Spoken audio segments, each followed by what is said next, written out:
مردم خنده میکنه. روز سه که نکنی مردم خنده میکنه.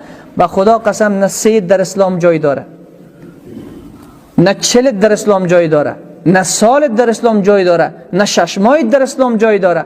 صدقه دادن چیز دیگر است، خیرات کردن به خاطر خدا چیز دیگر است که ثوابش به این میت برسه. این چیز دیگر است. با این کسی مخالفت نداره. با صدقه کسی مخالفت نداره.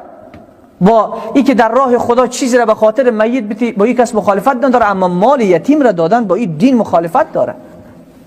روز اول و دوم و سوم غذا درست کردن با این مخالفت داره. علامه ابن عابدین شامی نوشته میکنه روز اول و دوم و یکره اتخاذ الضیافه 3 ایام و اکلها.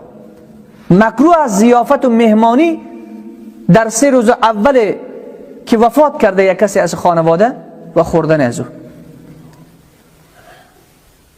و بعدش نوشته بگن کراهیت هم کراهیت تحریمی است، مکروه تحریمی است.